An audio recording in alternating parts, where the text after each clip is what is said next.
ये बाबा साहेब का संविधान कोई साधारण संविधान नहीं है। ये हमारे देश की पिछले 5000 साल की जो सभ्यता है, उसमें जो जो काम की बात थी उसको उठा लिया गया है, और जो जो कूड़ेदान में डालने की चीज थी उसको कूड़ेदान में डालने के बाद ये संविधान बना है। आज जो कुछ भी हम संघर्ष कर रहे हैं, चाहे संगोल के विरुद्ध संघर्ष हो, शिक्षा के भगवाकरण के खिलाफ संघर्ष हो, चाहे जातिवार जनगणना का संघर्ष हो, ये जितने भी संघर्ष हैं ये तभी संभव है यदि संविधान बचा रहा तो। और ये लोग कहते हैं जाति व्यवस्था खत्म हो गई इस देश से। बताइए क्या ढोंग है, क्या पाखंड है।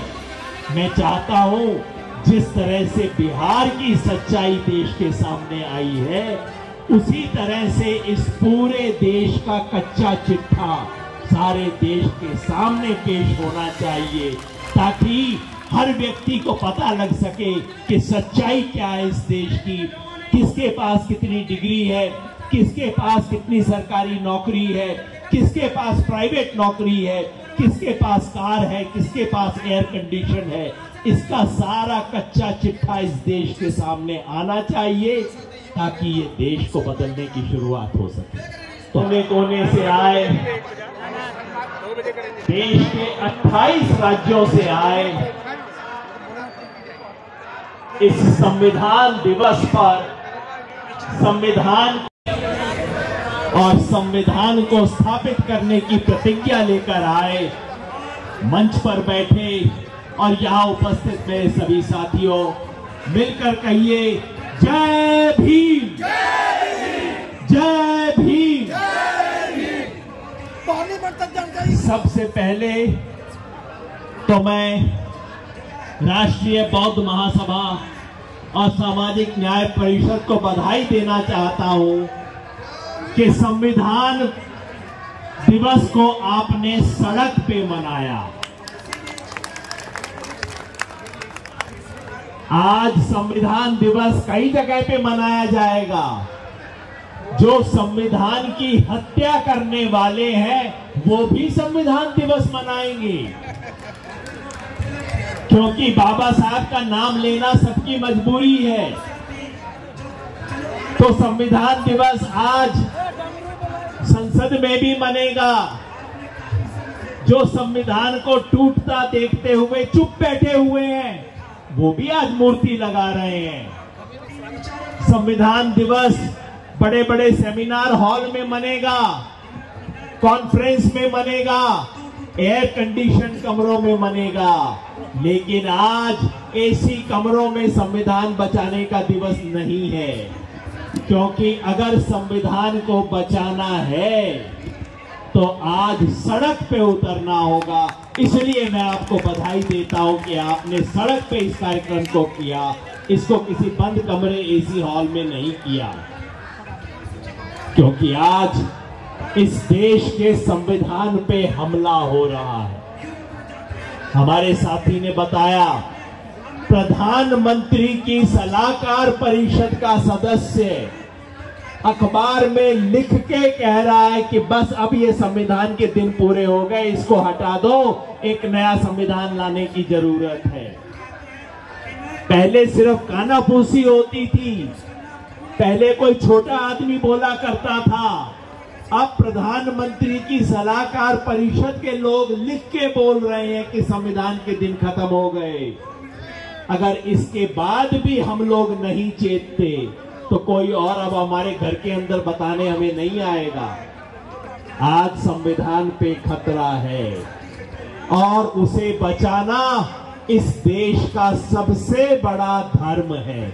इससे बड़ा धर्म कोई नहीं है, इससे बड़ा ग्रंथ कोई नहीं है, इससे बड़ा पवित्र पुस्तक इस देश की कोई नहीं है जिसके ऊपर आज हमला हो रहा है।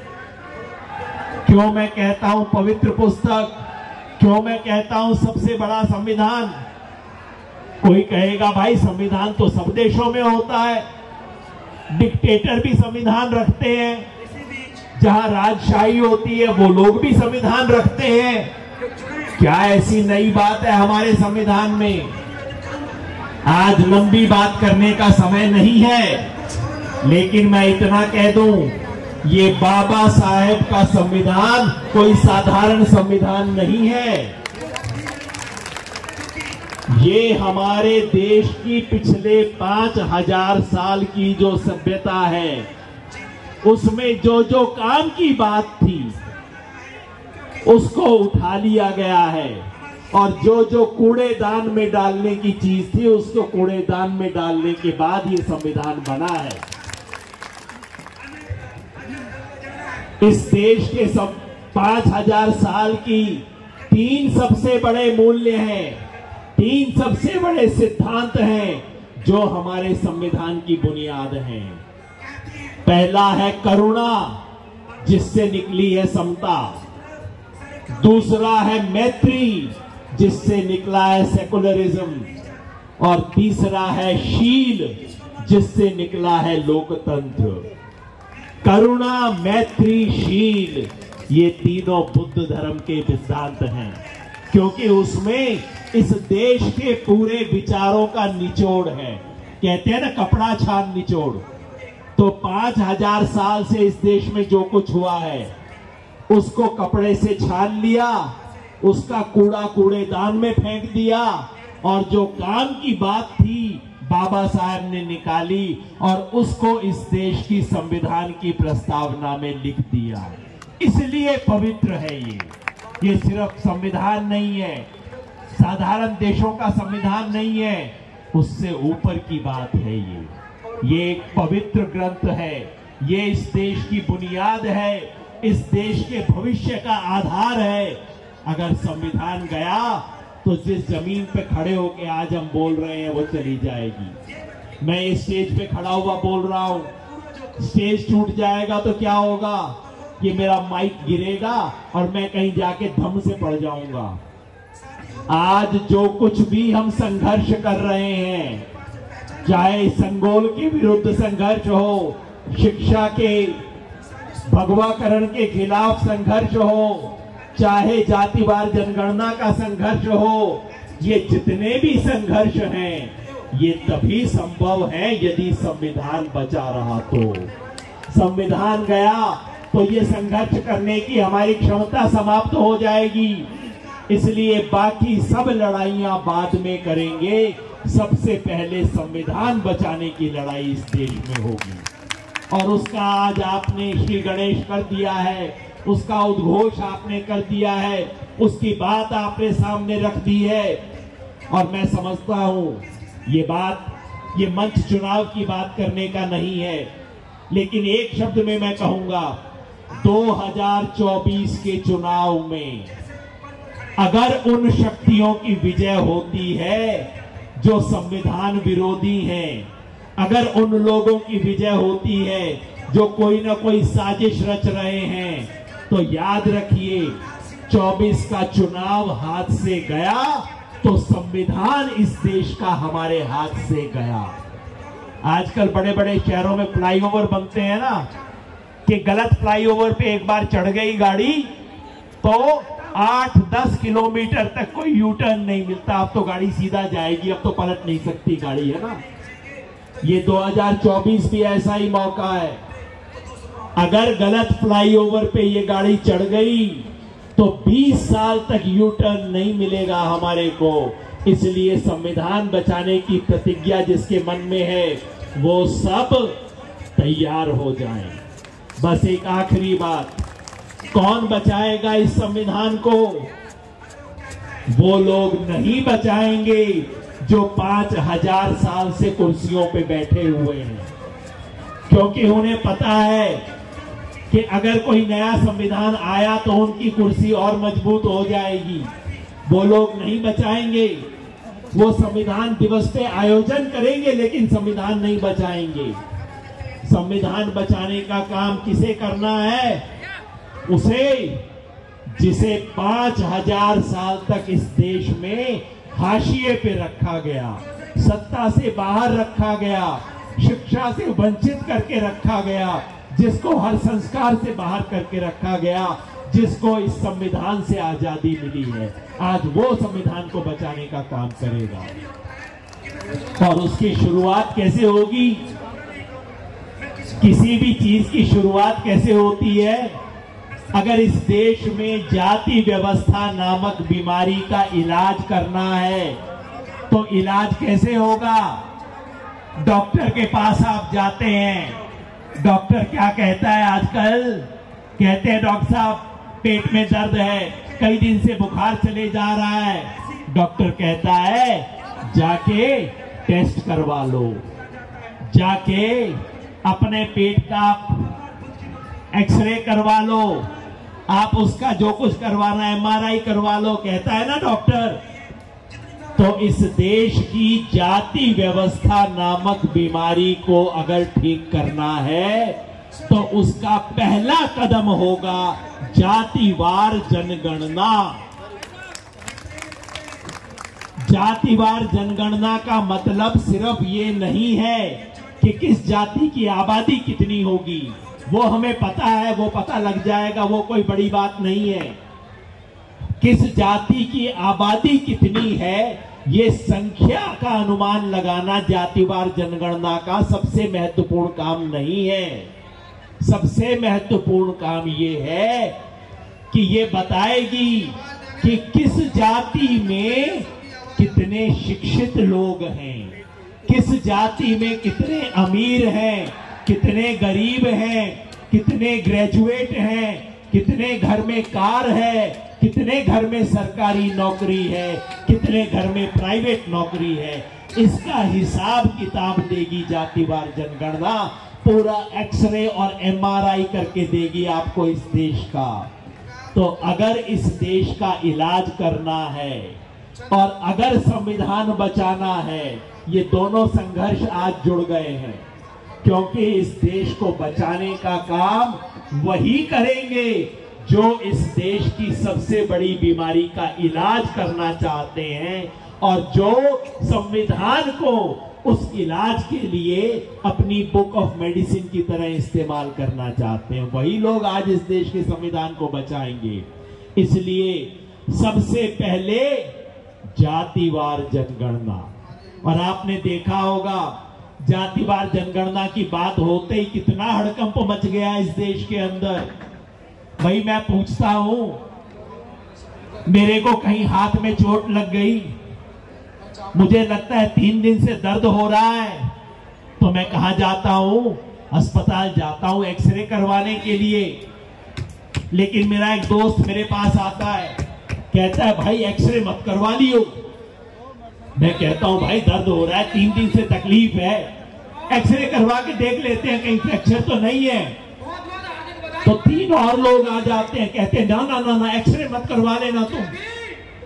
फिर मैं आगे बढ़ता हूं तो वो मेरे सामने खड़े हो जाते हैं, कहते हैं एक्सरे नहीं होने देंगे और कुछ भी हो जाए। अब समझ लो वो आपके दोस्त हैं कि आपके दुश्मन हैं, जो कह रहे हैं कुछ भी हो जाए एक्सरे नहीं होने देंगे। इसका मतलब उन्हें पता है एक्सरे में क्या निकलेगा और वो नहीं चाहते कि मुझे पता लग जाए, वो नहीं चाहते कि डॉक्टर को पता लग जाए, वो नहीं चाहते कि इस बीमारी का इलाज हो जाए। इसलिए जातिवार जनगणना हो, इस देश की ऊंच नीच की सच्चाई सबके सामने आए, जैसे बिहार में आ गई है। एक बात बिहार में बता दूं आपको, क्योंकि टीवी वालों ने तो ये भी नहीं बताया है कि बिहार की जनगणना से क्या निकला है। बिहार में जनगणना में पता लगा है कौन सी जाति की कितनी शिक्षा है। अगड़े समाज में एक जाति है जिसका नाम है कायस्थ, आप सब जानते होंगे, पुराने समय से उनको शिक्षा मिली है। 10,000 लोगों में से कायस्थ समाज के 1080 लोगों के पास MSc की डिग्री है या MBBS की डिग्री है या LLB की डिग्री है या इंजीनियरिंग की डिग्री है या चार्टेड अकाउंटेंट की डिग्री है। कितनी? 10,000 में से 1080 लोगों के पास। और बिहार में एक और जाति है जिसको बोलते हैं मुसहर। दलित समाज की सबसे दलित जाति है मुसहर।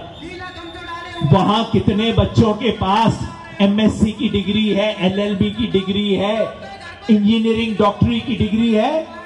10,000 में से एक के पास है। वहां इधर 10,000 में से एक, उधर 10,000 में से 1,080।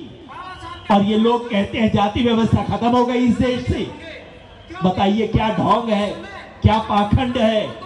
मैं चाहता हूं जिस तरह से बिहार की सच्चाई देश के सामने आई है, उसी तरह से इस पूरे देश का कच्चा चिट्ठा सारे देश के सामने पेश होना चाहिए, ताकि हर व्यक्ति को पता लग सके कि सच्चाई क्या है इस देश की, किसके पास कितनी डिग्री है, किसके पास कितनी सरकारी नौकरी है, किसके पास प्राइवेट नौकरी है, किसके पास कार है, किसके पास एयर कंडीशन है। इसका सारा कच्चा चिट्ठा इस देश के सामने आना चाहिए, ताकि ये देश को बदलने की शुरुआत हो सके। तो और मैं बात नहीं कहूंगा, एक बार फिर आपको धन्यवाद दूंगा। देखिए, आज हमारे रिपब्लिक पे खतरा है। आज खतरा केवल लोकतंत्र पे नहीं है, गणतंत्र पे खतरा है, रिपब्लिक पे खतरा है। और दुनिया का इतिहास बताता है कि जब जब रिपब्लिक पे खतरा होता है, ऐसे में संसद कोई काम नहीं आती, क्योंकि संसद में ही तो खतरा शुरू होता है। वो तो डॉक्टर नहीं, वो तो बीमारी की तो जड़ वहां पे है।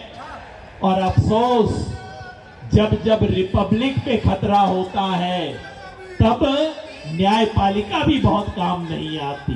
बहुत अच्छा है आज सुप्रीम कोर्ट में बाबा साहब की मूर्ति लगाई है उन्होंने, लेकिन उस मूर्ति से क्या सीखेंगे मुझे पता नहीं। जब जब रिपब्लिक पे खतरा होता है, संसद काम नहीं आती, कोर्ट कचहरी भी काम नहीं आते। कौन बचाएगा रिपब्लिक को? अंततः पब्लिक बचाएगी रिपब्लिक को। और आज वो पब्लिक यहाँ पे इकट्ठा है, आज वो पब्लिक 28 राज्यों से आई है।